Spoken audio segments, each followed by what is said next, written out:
The Machine Stops by E.M. Forster, 1909. Chapter 1. The Airship. Imagine, if you can, a small room, hexagonal in shape, like the cell of a bee.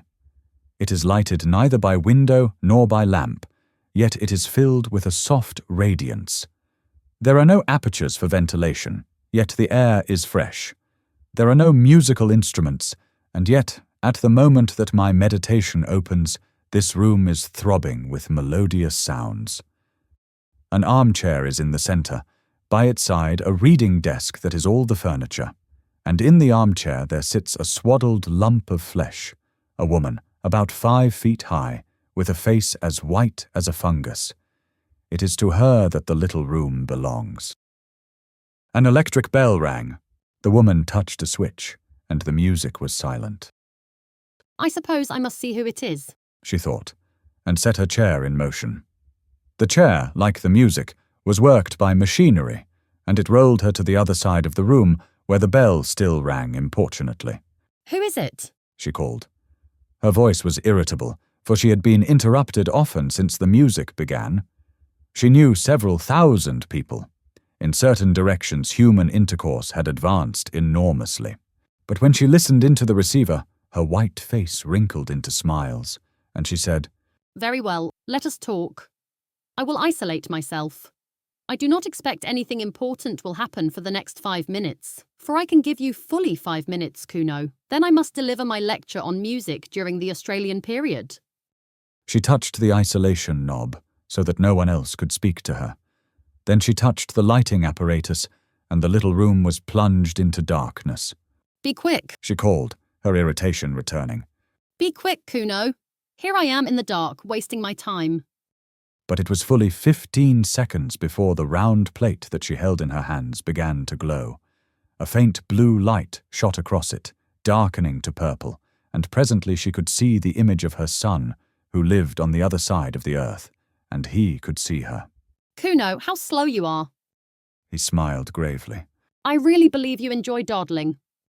I've called you before, Mother, but you were always busy or isolated. I have something particular to say.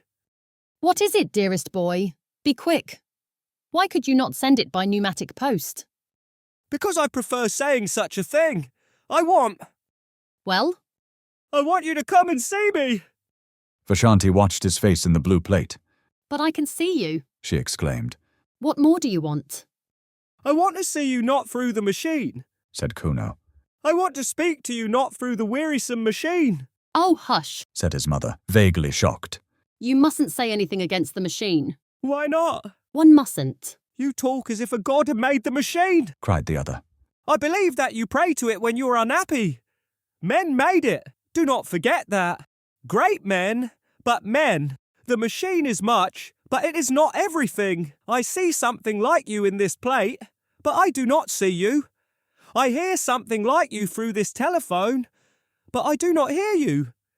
That is why I want you to come. Pay me a visit so that we can meet face to face and talk about the hopes that are in my mind. She replied that she could scarcely spare the time for a visit. The airship barely takes 2 days to fly between me and you. I dislike airships. Why? I dislike seeing the horrible brown earth, and the sea, and the stars when it is dark. I get no ideas in an airship. I do not get them anywhere else. What kind of ideas can the air give you? He paused for an instant. Do you not know 4 big stars that form an oblong, and 3 stars close together in the middle of the oblong, and hanging from these stars, 3 other stars? No, I do not. I dislike the stars. But did they give you an idea? I had an idea that they were like a man. I do not understand. The 4 big stars are the man's shoulders and his knees. The 3 stars in the middle are like the belts that men wore once. And the 3 stars hanging are like a sword. A sword? Men carried swords about with them to kill animals and other men. It does not strike me as a very good idea, but it is certainly original. When did it come to you first? In the airship. He broke off, and she fancied that he looked sad. She could not be sure, for the machine did not transmit nuances of expression. It only gave a general idea of people, An idea that was good enough for all practical purposes, Vashanti thought.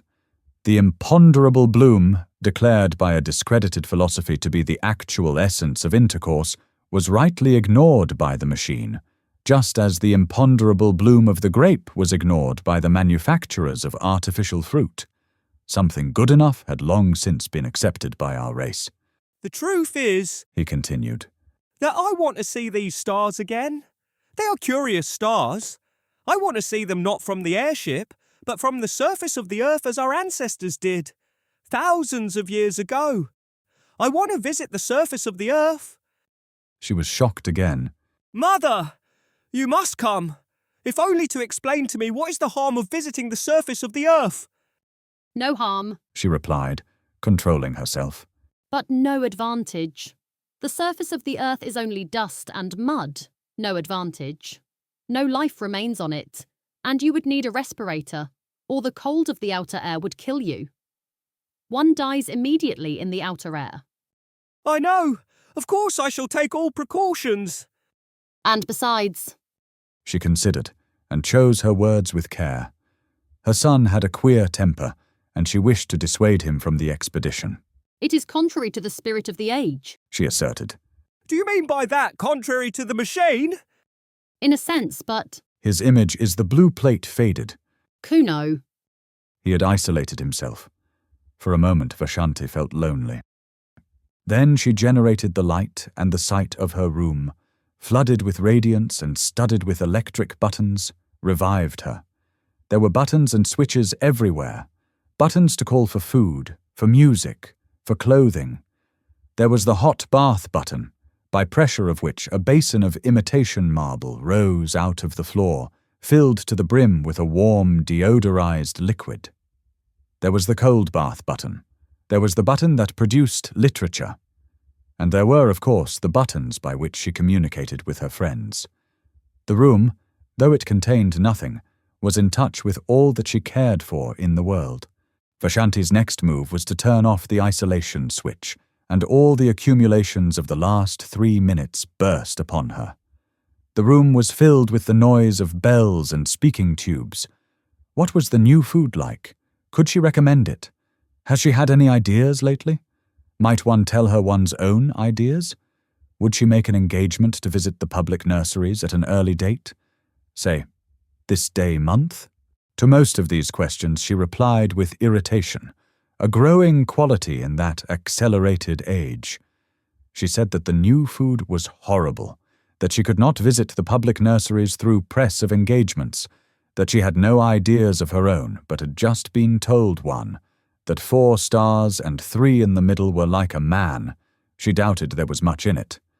Then she switched off her correspondence, for it was time to deliver her lecture on Australian music. The clumsy system of public gatherings had been long since abandoned. Neither Vashanti nor her audience stirred from their rooms. Seated in her armchair she spoke, while they in their armchairs heard her fairly well and saw her fairly well. She opened with a humorous account of music in the pre-Mongolian epoch, and went on to describe the great outburst of song that followed the Chinese conquest.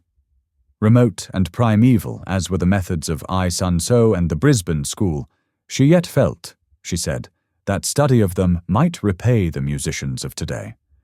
They had freshness. They had, above all, ideas.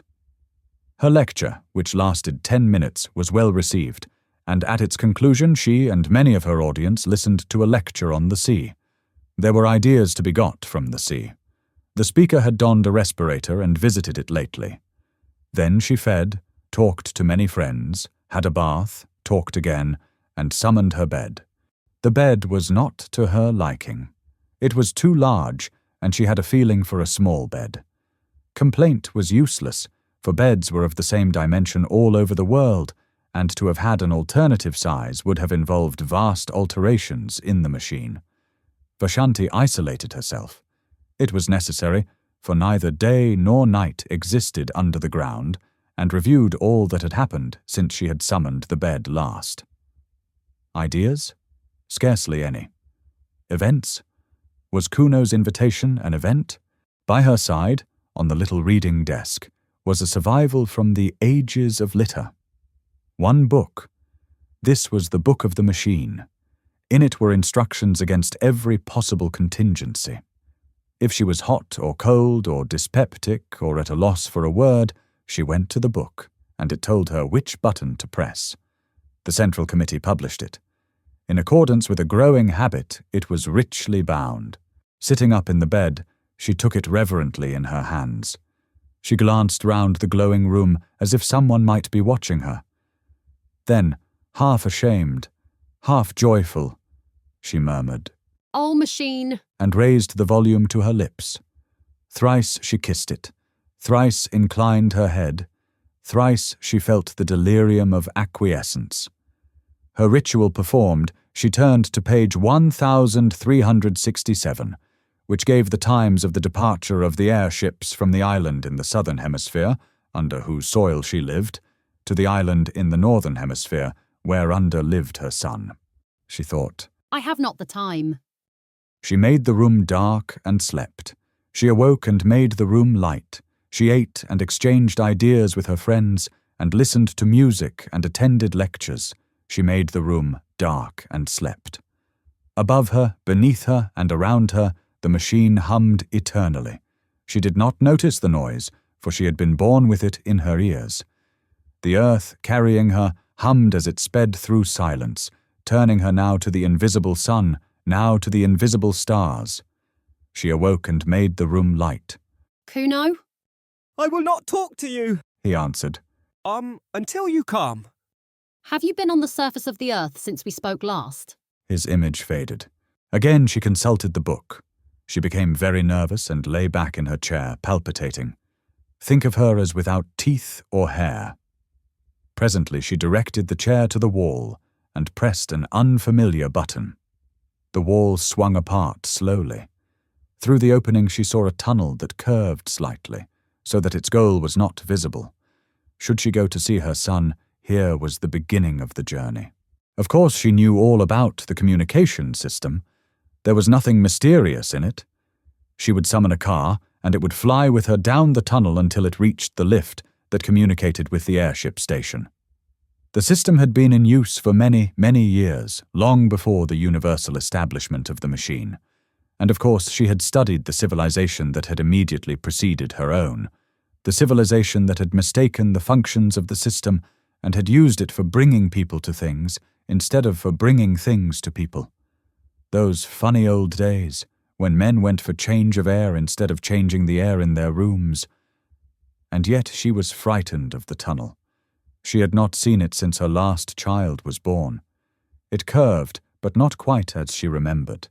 It was brilliant, but not quite as brilliant as a lecturer had suggested. Vashanti was seized with the terrors of direct experience. She shrank back into the room, and the wall closed up again. "Kuno," She said. "I cannot come to see you. I am not well." Immediately an enormous apparatus fell onto her out of the ceiling. A thermometer was automatically laid upon her heart. She lay powerless. Cool pads soothed her forehead. Kuno had telegraphed to her doctor, so the human passions still blundered up and down in the machine. Vashanti drank the medicine that the doctor projected into her mouth, and the machinery retired into the ceiling. The voice of Kuno was heard asking how she felt. "Better." Then with irritation, "But why do you not come to me instead?" Because I cannot leave this place. "Why?" Because any moment, something tremendous may happen. "Have you been on the surface of the earth yet?" Not yet. "Then what is it?" I will not tell you through the machine. She resumed her life, but she thought of Kuno as a baby, his birth, his removal to the public nurseries, her own visit to him there, his visits to her, visits which stopped when the machine had assigned him a room on the other side of the earth. Parents, duties of, said the Book of the Machine, cease at the moment of birth. P423274883. True, but there was something special about Kuno. Indeed, there had been something special about all her children, and after all, she must brave the journey if he desired it. And something tremendous might happen? What did that mean? The nonsense of a youthful man, no doubt, but she must go. Again she pressed the unfamiliar button. Again the wall swung back, and she saw the tunnel that curves out of sight. Clasping the book, she rose, tottered onto the platform, and summoned the car. Her room closed behind her. The journey to the Northern Hemisphere had begun. Of course, it was perfectly easy. The car approached, and in it she found armchairs exactly like her own. When she signaled, it stopped, and she tottered into the lift. One other passenger was in the lift, the first fellow creature she had seen face to face for months. Few travelled in these days, for thanks to the advance of science, the Earth was exactly alike all over. Rapid intercourse, from which the previous civilization had hoped so much, had ended by defeating itself. What was the good of going to Peking when it was just like Shrewsbury? Why return to Shrewsbury when it would all be like Peking? Men seldom moved their bodies. All unrest was concentrated in the soul. The airship service was a relic form the former age. It was kept up because it was easier to keep it up than to stop it or to diminish it, but it now far exceeded the wants of the population.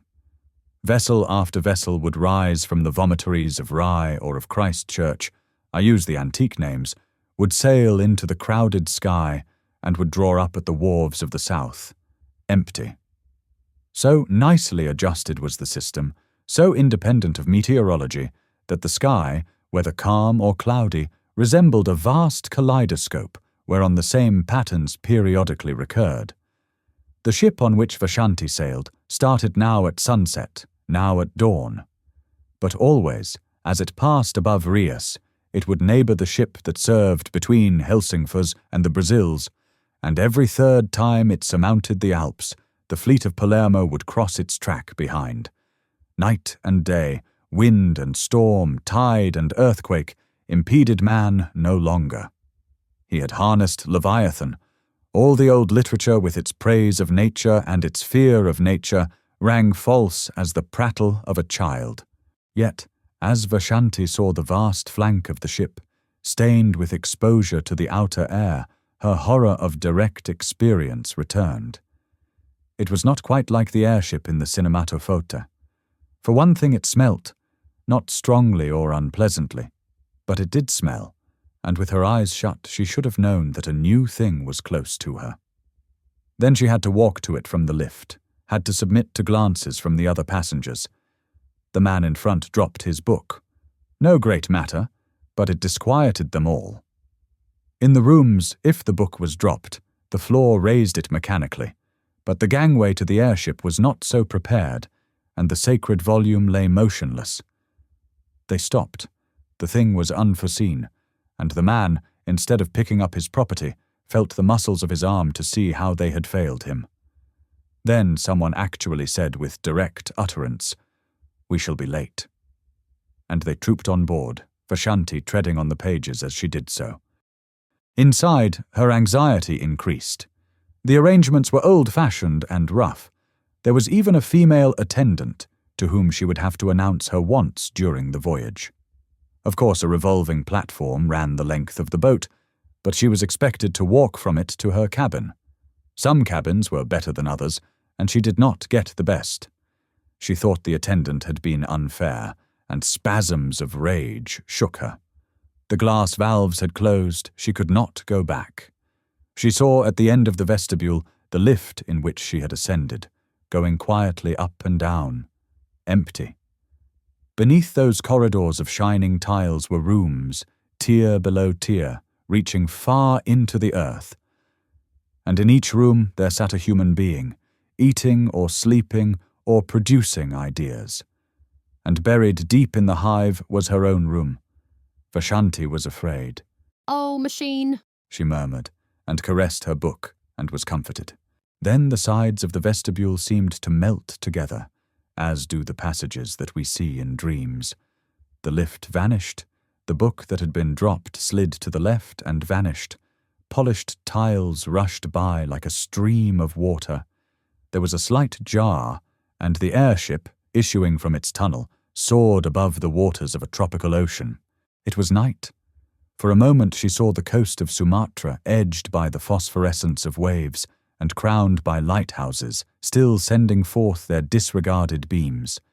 These also vanished, and only the stars distracted her. They were not motionless, but swayed to and fro above her head, thronging out of one skylight into another, as if the universe and not the airship was careening. And as often happens on clear nights, they seemed now to be in perspective, now on a plane, now piled tier beyond tier into the infinite heavens, now concealing infinity, a roof limiting forever the visions of men. In either case, they seemed intolerable. "Are we to travel in the dark?" called the passengers angrily. The attendant, who had been careless, generated the light and pulled down the blinds of pliable metal. When the airships had been built, the desire to look direct at things still lingered in the world. Hence the extraordinary number of skylights and windows, and the proportionate discomfort to those who were civilized and refined. Even in Vashanti's cabin, one star peeped through a flaw in the blind, and after a few hours of uneasy slumber, she was disturbed by an unfamiliar glow, which was the dawn.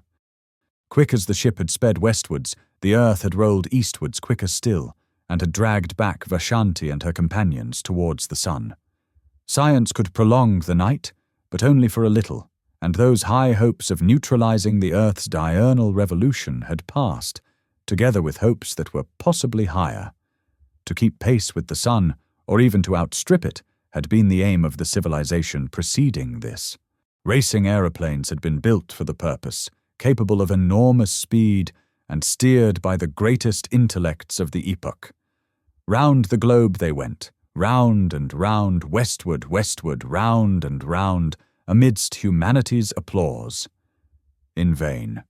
The globe went eastward quicker still, horrible accidents occurred, and the committee of the machine, at the time rising into prominence, declared the pursuit illegal, unmechanical, and punishable by homelessness. Of homelessness more will be said later. Doubtless the committee was right. Yet the attempt to defeat the sun aroused the last common interest that our race experienced about the heavenly bodies, or indeed about anything. It was the last time that men were compacted by thinking of a power outside the world. The sun had conquered, yet it was the end of his spiritual dominion. Dawn, midday, twilight, the zodiacal path, touched neither men's lives nor their hearts, and science retreated into the ground to concentrate herself upon problems that she was certain of solving. So when Vashanti found her cabin invaded by a rosy finger of light, she was annoyed and tried to adjust the blind. But the blind flew up altogether, and she saw through the skylight small pink clouds swaying against a background of blue, and as the sun crept higher, its radiance entered direct, brimming down the wall like a golden sea. It rose and fell with the airship's motion, just as waves rise and fall, but it advanced steadily, as a tide advances. Unless she was careful, it would strike her face. A spasm of horror shook her, and she rang for the attendant. The attendant, too, was horrified, but she could do nothing. It was not her place to mend the blind. She could only suggest that the lady should change her cabin, which she accordingly prepared to do. People were almost exactly alike all over the world, but the attendant of the airship, perhaps owing to her exceptional duties, had grown a little out of the common. She had often to address passengers with direct speech, and this had given her a certain roughness and originality of manner. When Vashanti swerved away from the sunbeams with a cry, she behaved barbarically. The attendant put out her hand to steady her. "How dare you?" exclaimed Vashanti. "You forget yourself." The woman was confused and apologized for not having let her fall. People never touched one another. The custom had become obsolete owing to the machine. "Where are we now?" asked Vashanti haughtily. "We are over Asia," said the attendant, anxious to be polite. "Asia?" "You must excuse my common way of speaking. I have got into the habit of calling places over which I pass by their unmechanical names." "Oh, I remember Asia. The Mongols came from it." Beneath us, in the open air, stood a city that was once called Simla. Have you ever heard of the Mongols and of the Brisbane School? "No." Brisbane also stood in the open air. "Those mountains to the right, let me show you them." She pushed back a metal blind. The main chain of the Himalayas was revealed. They were once called the roof of the world, those mountains. You must remember that before the dawn of civilization, they seemed to be an impenetrable wall that touched the stars. It was supposed that no one but the gods could exist above their summits. How we have advanced thanks to the machine. How we have advanced thanks to the machine, said Vashanti. How we have advanced thanks to the machine echoed the passenger who had dropped his book the night before and who was standing in the passage. And that white stuff in the cracks, what is it? I have forgotten its name. Cover the window, please. These mountains give me no ideas. The northern aspect of the Himalayas was in deep shadow. On the Indian slope, the sun had just prevailed. The forests had been destroyed during the literature epoch for the purpose of making newspaper pulp, but the snows were awakening to their morning glory, and clouds still hung on the breasts of Kinchenjunga. In the plain were seen the ruins of cities, with diminished rivers creeping by their walls, and by the sides of these were sometimes the signs of vomitories marking the cities of today. Over the whole prospect, airships rushed, crossing the intercrossing with incredible aplomb and rising nonchalantly when they desired to escape the perturbations of the lower atmosphere and to traverse the roof of the world. We have indeed advanced thanks to the machine, repeated the attendant, and hid the Himalayas behind a metal blind. The day dragged wearily forward. The passengers sat each in his cabin, avoiding one another with an almost physical repulsion and longing to be once more under the surface of the earth. There were 8 or 10 of them, mostly young males, sent out from the public nurseries to inhabit the rooms of those who had died in various parts of the earth. The man who had dropped his book was on the homeward journey. He had been sent to Sumatra for the purpose of propagating the race. Vashanti alone was travelling by her private will. At midday, she took a second glance at the earth. The airship was crossing another range of mountains, but she could see little, owing to clouds. Masses of black rock hovered below her and merged indistinctly into grey. Their shapes were fantastic. One of them resembled a prostrate man. No ideas here, murmured Vashanti, and hid the Caucasus behind a metal blind. In the evening she looked again. They were crossing a golden sea in which lay many small islands and one peninsula. She repeated, no ideas here, and hid Greece behind the metal blinds. Chapter 2. The Mending Apparatus.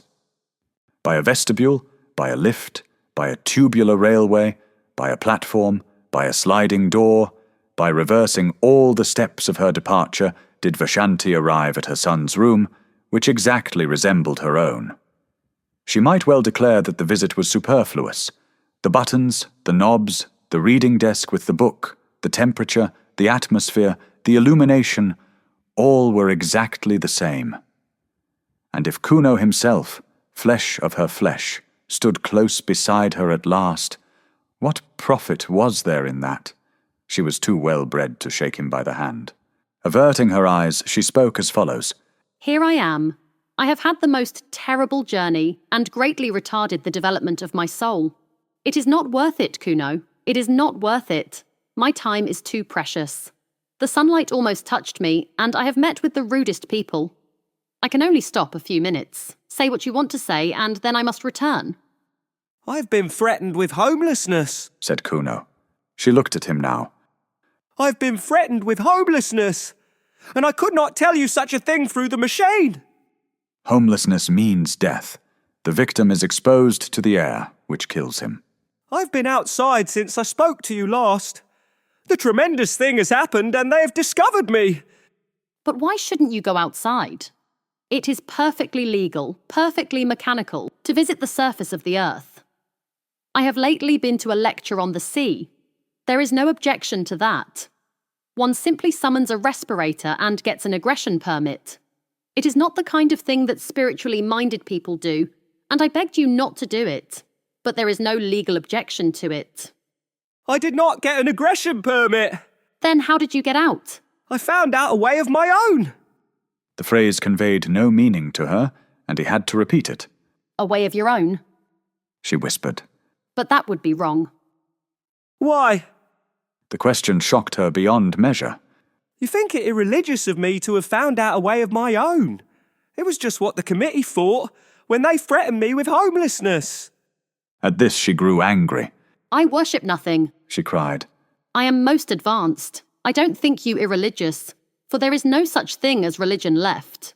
All the fear and the superstition that existed once have been destroyed by the machine. I only meant that to find out a way of your own was. Besides, there is no new way out. So it is always supposed. Except through the vomitories, for which one must have an aggression permit. It is impossible to get out. The book says so. Well, the book's wrong, for I have been out on my feet. For Kuno was possessed of a certain physical strength. By these days it was a demerit to be muscular. Each infant was examined at birth, and all who promised undue strength were destroyed. Humanitarians may protest, but it would have been no true kindness to let an athlete live. He would never have been happy in that state of life to which the machine had called him. He would have yearned for trees to climb, rivers to bathe in, meadows and hills against which he might measure his body. Man must be adapted to his surroundings, must he not? In the dawn of the world, our weakly must be exposed on Mount Taygetus. In its twilight, our strong will suffer euthanasia, that the machine may progress, that the machine may progress, that the machine may progress eternally. You know that we have lost the sense of space. We say space is annihilated, but we have annihilated not space, but the sense thereof. We have lost a part of ourselves. I'm determined to recover it, and I began by walking up and down the platform of the railway outside my room. Up and down, until I was tired, and so did recapture the meaning of near and far. Near is a place to which I can get quickly on my feet, not a place to which the train or the airship will take me quickly. Far is a place to which I cannot get quickly on my feet. The vomitory is far, though I could be there in 38 seconds by summoning the train. Man is the measure. That was my first lesson. Man's feet are the measure for distance, his hands are the measure for ownership, his body is the measure for all that is lovable and desirable and strong. Then I went further. It was then that I called to you for the first time, and you would not come. This city, as you know, is built deep beneath the surface of the earth, with only the vomitories protruding. Having paced the platform outside my own room, I took the lift to the next platform and paced that also, and so with each in turn until I came to the topmost, above which begins the earth. All the platforms were exactly alike, and all that I gained by visiting them was to develop my sense of space and my muscles. I think I should have been content with this. It is not a little thing. But as I walked and brooded, it occurred to me that our cities had been built in the days when men still breathed the outer air, and that there had been ventilation shafts for the workmen. I could think of nothing but these ventilation shafts. Had they been destroyed by all the food tubes and medicine tubes and music tubes that the machine has evolved lately? Or did traces of them remain? One thing was certain. If I came upon them anywhere, it would be in the railway tunnels of the topmost story. Everywhere else, all space was accounted for. I'm telling my story quickly, but don't think that I was not a coward or that your answers never depressed me. It is not the proper thing. It is not mechanical. It is not decent to walk along a railway tunnel. I dared not fear that I might tread upon a live rail and be killed. I feared something far more intangible doing what was not contemplated by the machine. Then I said to myself, man is the measure. And I went. And after many visits, I found an opening. The tunnels, of course, were lighted. Everything is light. Artificial light. Darkness is the exception. So when I saw a black gap in the tiles, I knew that it was an exception, and rejoiced. I put in my arm, I could put in no more at first, and waved it round and round in ecstasy. I loosened another tile, and put in my head and shouted into the darkness, I am coming. I shall do it yet, and my voice reverberated down endless passages. I seemed to hear the spirits of those dead workmen who had returned each evening to the starlight and to their wives. And all the generations who had lived in the open air called back to me. You will do it yet, you are coming. He paused, and, absurd as he was, his last words moved her. For Kuno had lately asked to be a father, and his request had been refused by the committee. His was not a type that the machine desired to hand on. Then a train passed. It brushed by me, but I thrust my head and arms into the hole. I'd done enough for one day, so I crawled back to the platform, went down in the lift and summoned my bed. Ah, what dreams! And again I called you, and again you refused. She shook her head and said, Don't talk of these terrible things. You make me miserable. You are throwing civilization away. But I got back the sense of space, and a man cannot rest then. I was determined to get in at the hole and climb the shaft, and so I exercised my arms. Day after day I went through ridiculous movements, until my flesh ached, and I could hang by my hands and hold the pillow of my bed outstretched for many minutes. Then I summoned a respirator and started. It was easy at first. The mortar had somehow rotted, and I soon pushed some more tiles in and clambered after them into the darkness, and the spirits of the dead comforted me. I don't know what I mean by that. I just say what I felt. I felt for the first time that a protest had been lodged against corruption, and that even as the dead were comforting me, so I was comforting the unborn. I felt that humanity existed, and that it existed without clothes. How can I possibly explain this? It was naked. Humanity seemed naked, and all these tubes and buttons and machineries neither came into the world with us, nor will they follow us out, nor do they matter supremely while we are here. Had I been strong, I would have torn off every garment I had and gone out into the outer air unswaddled. But this is not for me, nor perhaps for my generation. So I climbed with my respirator and my hygienic clothes and my dietetic tabloids. Better thus than not at all. There was a ladder, made of some primeval metal. The light from the railway fell upon its lowest rungs, and I saw that it led straight upwards out of the rubble at the bottom of the shaft. Perhaps our ancestors ran up and down it a dozen times daily in their building. As I climbed, the rough edges cut through my gloves so that my hands bled. The light helped me for a little, and then came darkness, and worse still, silence which pierced my ears like a sword. The machine hums. Did you know that? Its hum penetrates our blood, and may even guide our thoughts. Who knows? I was getting beyond its power. Then I thought, this silence means that I am doing wrong.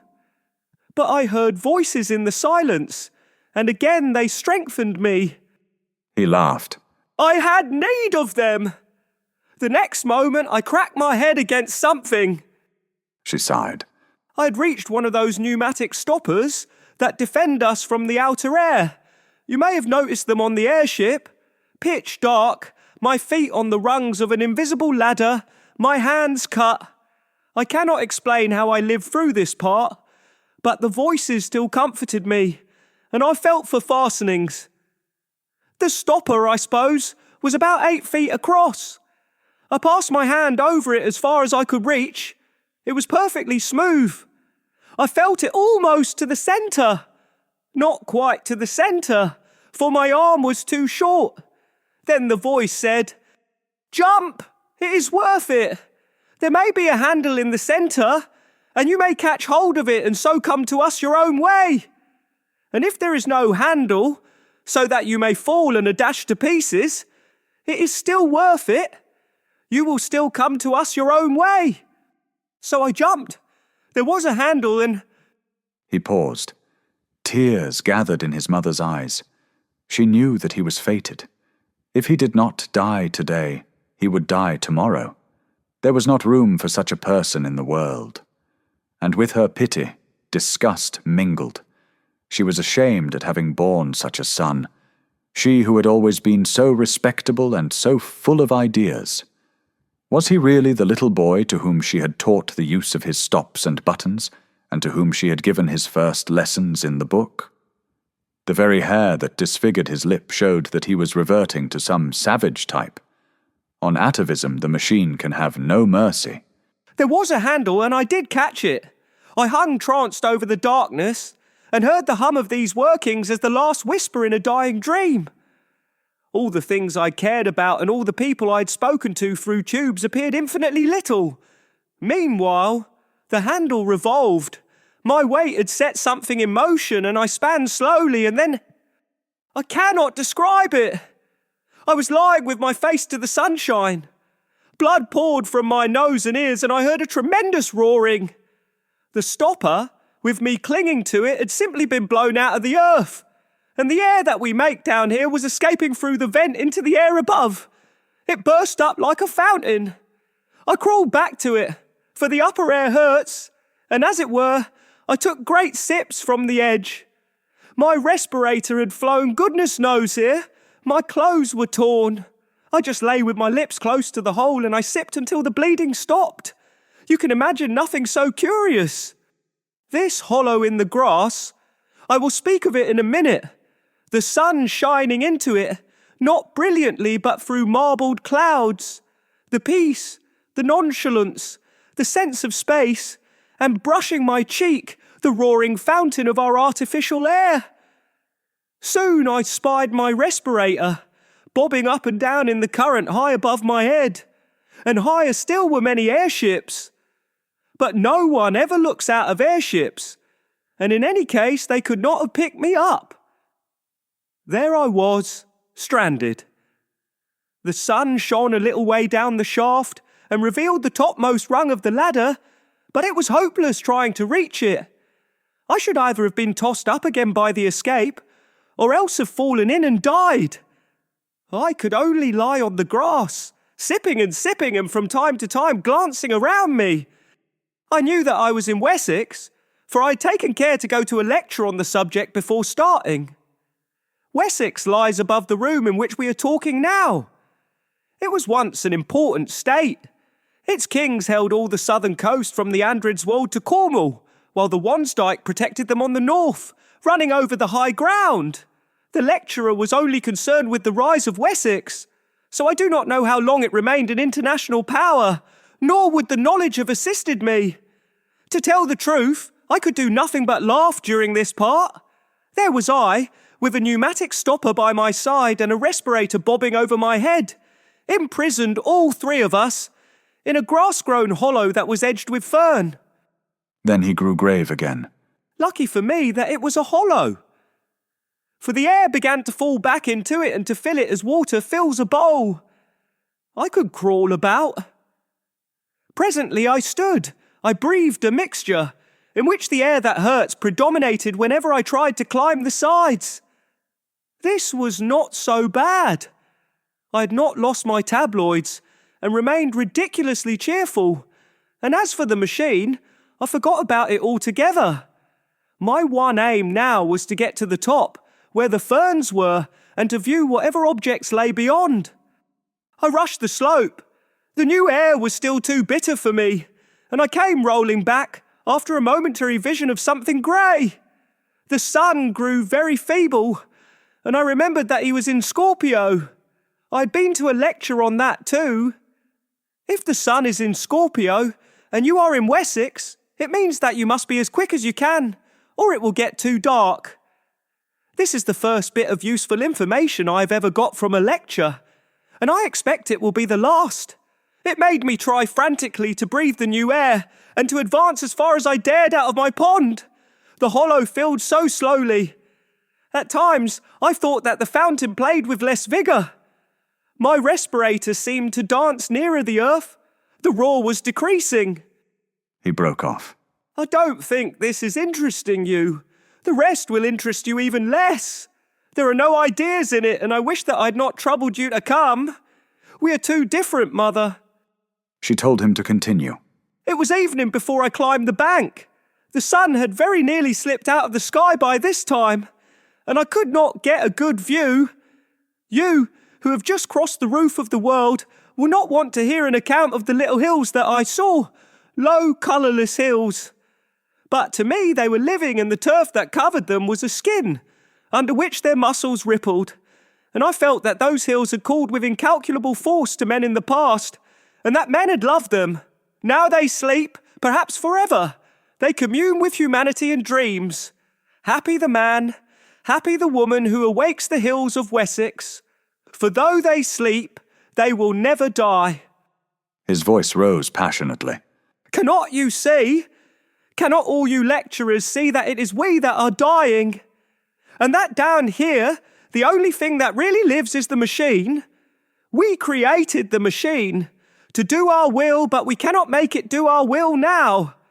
It has robbed us of the sense of space and of the sense of touch. It has blurred every human relation and narrowed down love to a carnal act. It has paralysed our bodies and our wills, and now it compels us to worship it. The machine develops, but not on our lies. The machine proceeds, but not to our goal. We only exist as the blood corpuscles that course through its arteries, and if it could work without us, it would let us die. Oh, I have no remedy, or at least only one, to tell men again and again that I've seen the hills of Wessex as Alfred saw them when he overthrew the Danes. So, the sun set. I forgot to mention that a belt of mist lay between my hill and other hills, and that it was the colour of pearl. He broke off for the second time. Go on. Said his mother wearily. He shook his head. Go on. Nothing that you say can distress me now. I am hardened. I had meant to tell you the rest, but I cannot. I know that I cannot. Goodbye. Vashanti stood irresolute. All her nerves were tingling with his blasphemies, but she was also inquisitive. This is unfair, she complained. You have called me across the world to hear your story, and hear it I will. Tell me, as briefly as possible, for this is a disastrous waste of time. Tell me how you returned to civilization. Oh, that! He said, starting. You would like to hear about civilization? Certainly. Had I got to where my respirator fell down?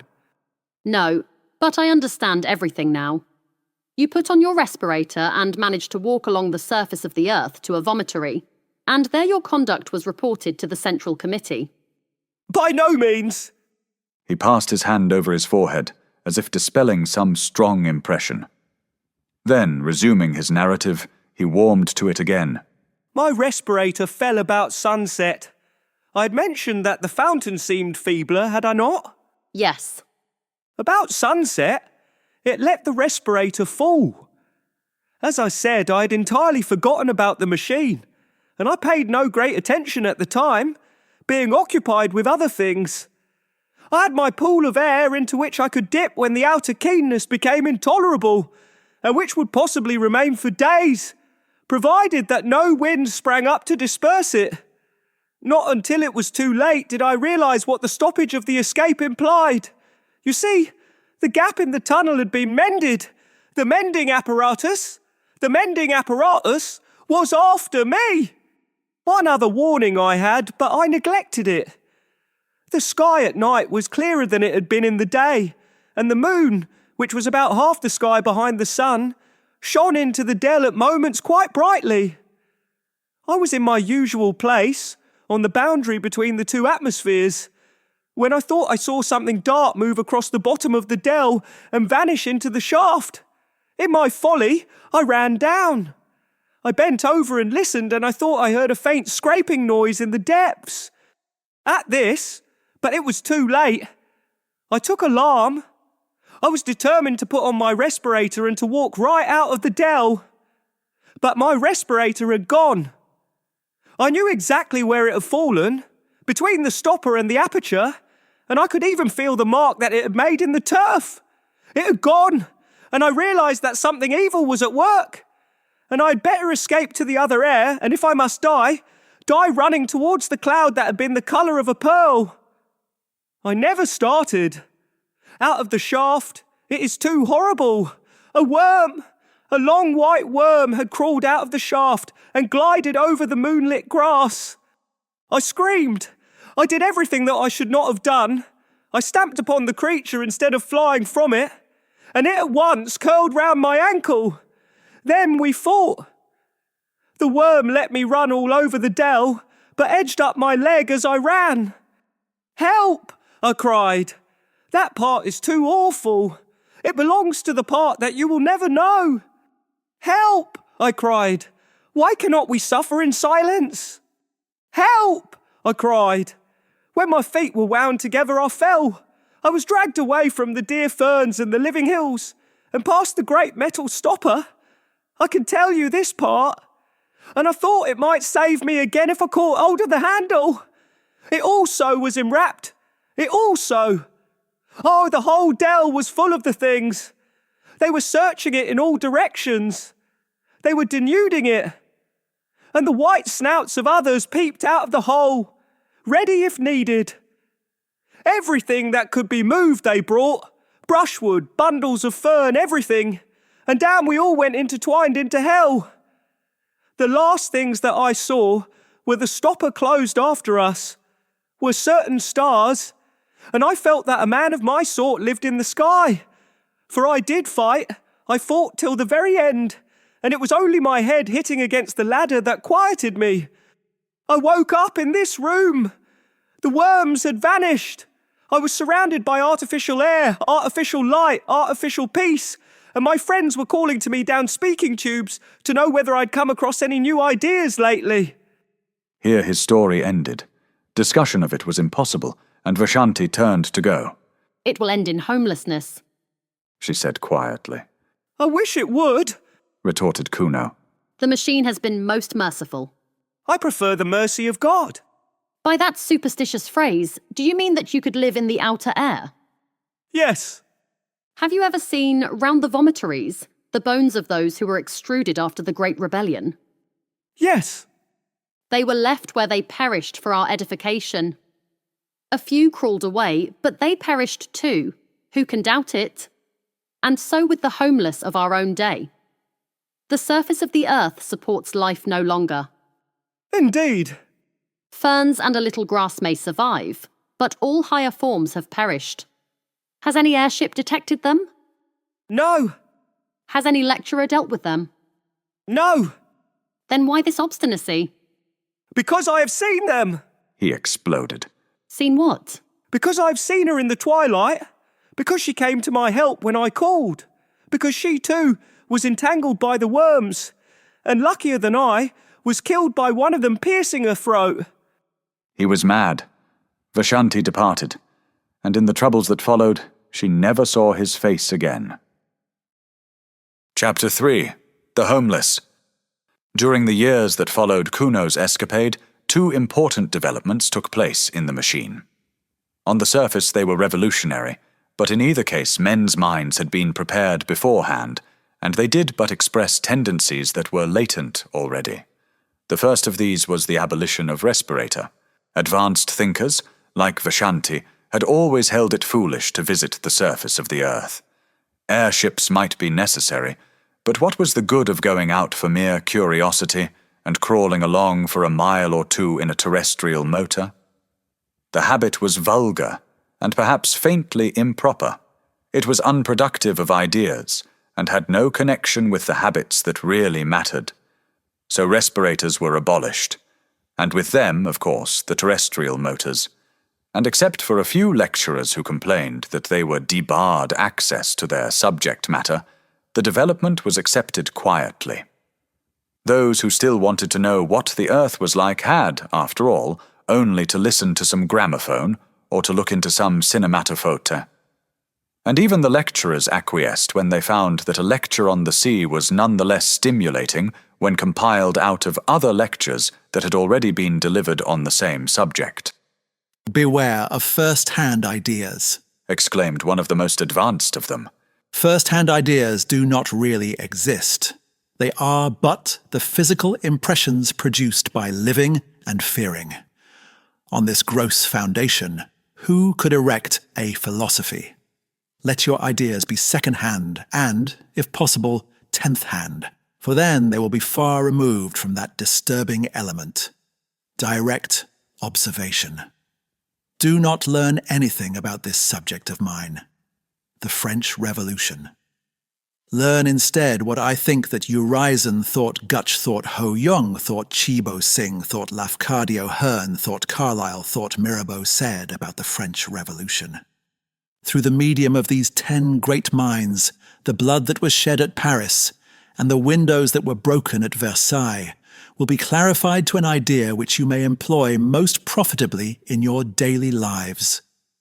But be sure that the intermediates are many and varied. For in history, one authority exists to counteract another. Urizen must counteract the skepticism of Ho Young and Carlyle. I must myself counteract the impetuosity of Gutch. You who listen to me are in a better position to judge about the French Revolution than I am. Your descendants will be even in a better position than you, for they will learn what you think I think, and yet another intermediate will be added to the chain, and in time, His voice rose. there will come a generation that had got beyond facts, beyond impressions, a generation absolutely colourless, a generation seraphically free from taint of personality, which will see the French Revolution not as it happened, nor as they would like it to have happened, but as it would have happened, had it taken place in the days of the machine. Tremendous applause greeted this lecture, which did but voice a feeling already latent in the minds of men, a feeling that terrestrial facts must be ignored, and that the abolition of respirators was a positive gain. It was even suggested that airships should be abolished too. This was not done because airships had somehow worked themselves into the machine's system, but year by year they were used less and mentioned less by thoughtful men. The second great development was the re-establishment of religion. This too had been voiced in the celebrated lecture. No one could mistake the reverent tone in which the peroration had concluded, and it awakened a responsive echo in the heart of each. Those who had long worshipped silently now began to talk. They described the strange feeling of peace that came over them when they handled the book of the machine, the pleasure that it was to repeat certain numerals out of it, however little meaning those numerals conveyed to the outward ear, the ecstasy of touching a button, however unimportant, or of ringing an electric bell, however superfluously. The machine, they exclaimed, feeds us and clothes us and houses us. Through it we speak to one another. Through it we see one another. In it we have our being. The machine is the friend of ideas and the enemy of superstition. The machine is omnipotent, eternal. Blessed is the machine. And before long this allocution was printed on the first page of the book, and in subsequent editions the ritual swelled into a complicated system of praise and prayer. The word religion was sedulously avoided, and in theory the machine was still the creation and the implement of man, but in practice all, save a few retrogrades, worshipped it as divine. Nor was it worshipped in unity. One believer would be chiefly impressed by the blue optic plates through which he saw other believers, another by the mending apparatus, which sinful Kuno had compared to worms, another by the lifts, another by the book. And each would pray to this or to that, and ask it to intercede for him with the machine as a whole. Persecution, that also was present. It did not break out for reasons that will be set forward shortly, but it was latent, and all who did not accept the minimum, known as undenominational mechanism, lived in danger of homelessness, which means death, as we know. To attribute these two great developments to the Central Committee is to take a very narrow view of civilization. The Central Committee announced the developments, it is true, but they were no more the cause of them than were the kings of the imperialistic period the cause of war. Rather did they yield to some invincible pressure, which came no one knew whither, and which, when gratified, was succeeded by some new pressure equally invincible. To such a state of affairs it is convenient to give the name of progress. No one confessed the machine was out of hand. Year by year it was served with increased efficiency and decreased intelligence. The better a man knew his own duties upon it, the less he understood the duties of his neighbour, and in all the world there was not one who understood the monster as a whole. Those master brains had perished. They had left full directions, it is true, and their successors had each of them mastered a portion of those directions. But humanity, in its desire for comfort, had overreached itself. It had exploited the riches of nature too far. Quietly and complacently, it was sinking into decadence, and progress had come to mean the progress of the machine. As for Vashanti, her life went peacefully forward until the final disaster. She made her room dark and slept. She awoke and made the room light. She lectured and attended lectures. She exchanged ideas with her innumerable friends and believed she was growing more spiritual. At times a friend was granted euthanasia and left his or her room for the homelessness that is beyond all human conception. Vashanti did not much mind. After an unsuccessful lecture, she would sometimes ask for euthanasia herself. But the death rate was not permitted to exceed the birth rate, and the machine had hitherto refused it to her. The troubles began quietly, long before she was conscious of them. One day she was astonished at receiving a message from her son.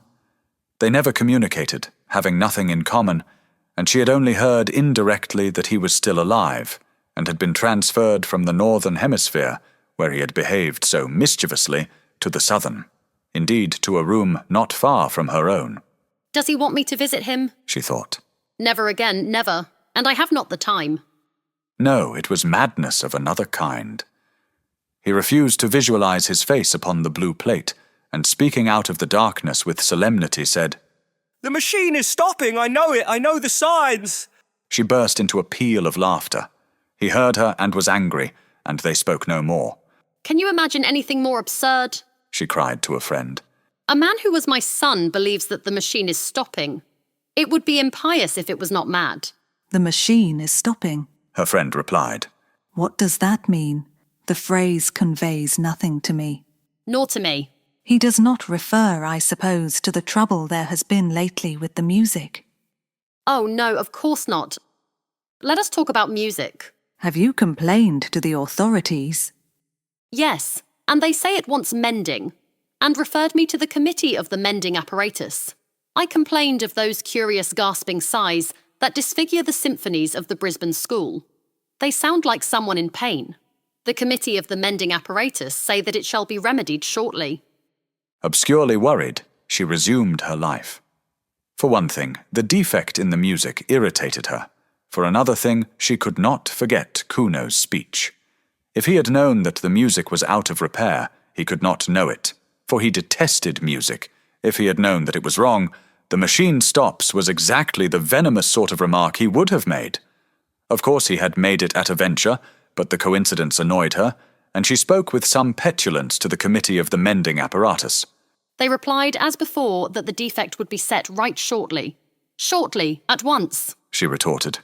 No personal complaints are received by the Central Committee. The committee of the mending apparatus replied. Through whom am I to make my complaint, then? Through us. I complain, then. Your complaint shall be forwarded in its turn. Have others complained? This question was unmechanical, and the committee of the mending apparatus refused to answer it. It is too bad. She exclaimed to another of her friends. There never was such an unfortunate woman as myself. I can never be sure of my music now. It gets worse and worse each time I summon it. What is it? I do not know whether it is inside my head or inside the wall. Complain in either case. I have complained, and my complaint will be forwarded in its turn to the Central Committee. Time passed, and they resented the defects no longer.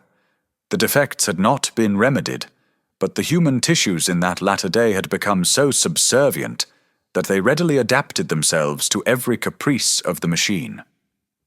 The sigh at the crises of the Brisbane Symphony no longer irritated Vashanti. She accepted it as part of the melody. The jarring noise, whether in the head or in the wall, was no longer resented by her friend. And so with the mouldy artificial fruit, so with the bath water that began to stink, so with the defective rhymes that the poetry machine had taken to emit. All were bitterly complained of at first, and then acquiesced in and forgotten. Things went from bad to worse unchallenged. It was otherwise with the failure of the sleeping apparatus. That was a more serious stoppage. There came a day when over the whole world, in Sumatra, in Wessex, in the innumerable cities of Courland and Brazil, the beds, when summoned by their tired owners, failed to appear. It may seem a ludicrous matter, but from it we may date the collapse of humanity. The committee responsible for the failure was assailed by complainants, whom it referred, as usual, to the Committee of the Mending Apparatus, who, in its turn, assured them that their complaints would be forwarded to the Central Committee. But the discontent grew, for mankind was not yet sufficiently adaptable to do without sleeping. "Someone is meddling with the machine," they began. "Someone is trying to make himself king, to reintroduce the personal element. To the rescue! Avenge the machine! Avenge the machine!" But the Committee of the Mending Apparatus now came forward and allayed the panic with well-chosen words. It confessed that the mending apparatus was itself in need of repair. The effect of this frank confession was admirable. "Of course," said a famous lecturer, he of the French Revolution, who gilded each new decay with splendor. "Of course we shall not press our complaints now. The mending apparatus has treated us so well in the past that we all sympathize with it, and will wait patiently for its recovery. In its own good time it will resume its duties. Meanwhile, let us do without our beds, our tabloids, our other little wants. Such, I feel sure, would be the wish of the machine." Thousands of miles away his audience applauded. The machine still linked them. Under the seas, beneath the roots of the mountains, ran the wires through which they saw and heard, the enormous eyes and ears that were their heritage, and the hum of many workings clothed their thoughts in one garment of subserviency. Only the old and the sick remained ungrateful, for it was rumored that euthanasia, too, was out of order, and that pain had reappeared among men. It became difficult to read. A blight entered the atmosphere and dulled its luminosity. At times Vashanti could scarcely see across her room. The air, too, was foul. Loud were the complaints, impotent the remedies, heroic the tone of the lecturer as he cried, "Courage, courage! What matters so long as the machine goes on? To it, the darkness and the light are one." And though things improved again after a time, the old brilliancy was never recaptured, and humanity never recovered from its entrance into twilight. There was an hysterical talk of measures, of provisional dictatorship, and the inhabitants of Sumatra were asked to familiarize themselves with the workings of the central power station, the said power station being situated in France. But for the most part, panic reigned, and men spent their strength praying to their books, tangible proofs of the machine's omnipotence. There were gradations of terror. At times came rumors of hope. The mending apparatus was almost mended. The enemies of the machine had been got under new. Nerve centers were evolving, which would do the work even more magnificently than before. But there came a day when, without the slightest warning, without any previous hint of feebleness, the entire communication system broke down all over the world, and the world, as they understood it, ended. Vashanti was lecturing at the time, and her earlier remarks had been punctuated with applause.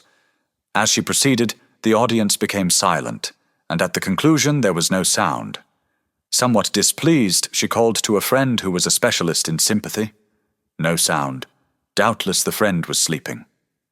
And so with the next friend whom she tried to summon, and so with the next, until she remembered Kuno's cryptic remark. The machine stops. The phrase still conveyed nothing. If eternity was stopping, it would of course be set going shortly. For example, there was still a little light and air. The atmosphere had improved a few hours previously. There was still the book, and while there was the book, there was security. Then she broke down, for with the cessation of activity came an unexpected terror. Silence. She had never known silence, and the coming of it nearly killed her.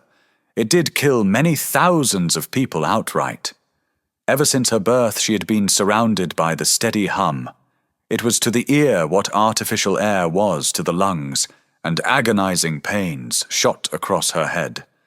And scarcely knowing what she did, she stumbled forward and pressed the unfamiliar button, the one that opened the door of her cell. Now the door of the cell worked on a simple hinge of its own. It was not connected with the central power station, dying far away in France. It opened, rousing immoderate hopes in Vashanti, for she thought that the machine had been mended. It opened, and she saw the dim tunnel that curved far away towards freedom. One look, and then she shrank back. For the tunnel was full of people. She was almost the last in that city to have taken alarm. People at any time repelled her, and these were nightmares from her worst dreams. People were crawling about. People were screaming, whimpering, gasping for breath, touching each other, vanishing in the dark, and ever and anon being pushed off the platform onto the live rail. Some were fighting round the electric bells, trying to summon trains which could not be summoned. Others were yelling for euthanasia, or for respirators, or blaspheming the machine. Others stood at the doors of their cells, fearing, like herself, either to stop in them or to leave them. And behind all the uproar was silence, the silence which is the voice of the earth and of the generations who have gone. No, it was worse than solitude. She closed the door again and sat down to wait for the end. The disintegration went on, accompanied by horrible cracks and rumbling. The valves that restrained the medical apparatus must have weakened, for it ruptured and hung hideously from the ceiling. The floor heaved and fell and flung her from the chair. A tube oozed towards her in serpent fashion. And at last the final horror approached. Light began to ebb, and she knew that civilization's long day was closing. She whirled around, praying to be saved from this, at any rate, kissing the book, pressing button after button. The uproar outside was increasing, and even penetrated the wall. Slowly the brilliance of her cell was dimmed, and the reflections faded from the metal switches. Now she could not see the reading stand, now not the book, though she held it in her hand. Light followed the flight of sound, air was following light, and the original void returned to the cavern from which it has so long been excluded. Vashanti continued to whirl, like the devotees of an earlier religion, screaming, praying, striking at the buttons with bleeding hands. It was thus that she opened her prison and escaped in the spirit, at least so it seems to me ere my meditation closes. That she escapes in the body, I cannot perceive that. She struck by chance the switch that released the door, and the rush of foul air on her skin, the loud throbbing whispers in her ears, told her that she was facing the tunnel again, and that tremendous platform on which she had seen men fighting. They were not fighting now. Only the whispers remained, and the little whimpering groans. They were dying by hundreds out in the dark. She burst into tears. Tears answered her. They wept for humanity, those two, not for themselves. They could not bear that this should be the end. Ere silence was completed, their hearts were opened, and they knew what had been important on the earth. Man, the flower of all flesh, the noblest of all creatures visible, man who had once made God in his image and had mirrored his strength on the constellations. Beautiful naked man was dying, strangled in the garments that he had woven. Century after century had he toiled, and here was his reward. Truly the garment had seemed heavenly at first, shot with colors of culture, sewn with the threads of self-denial. And heavenly it had been so long as man could shed it at will and live by the essence that is his soul, and the essence, equally divine, that is his body. The sin against the body, it was for that they wept in chief. The centuries of wrong against the muscles and the nerves, and those 5 portals by which we can alone apprehend, glozing it over with talk of evolution, until the body was white pap, the home of ideas as colorless, last sloshy stirrings of a spirit that had grasped the stars. Where are you? She sobbed. His voice in the darkness said, Here. Is there any hope, Kuno? None for us. Where are you? She crawled over the bodies of the dead. His blood spurted over her hands. Quicker! He gasped. I am dying, but we touch, we talk, not through the machine. He kissed her. We have come back to our own. We die, but we have recaptured life, as it was in Wessex, when Alfred overthrew the Danes. We know what they know outside, they who dwelt in the cloud that is the colour of a pearl. But, Kuno, is it true? Are there still men on the surface of the earth? Is this tunnel, this poisoned darkness, really not the end? He replied, I've seen them, spoken to them, loved them. They are hiding in the mist and the ferns until our civilization stops. Today, they are the homeless. Tomorrow. Oh, tomorrow. Some fool will start the machine again tomorrow.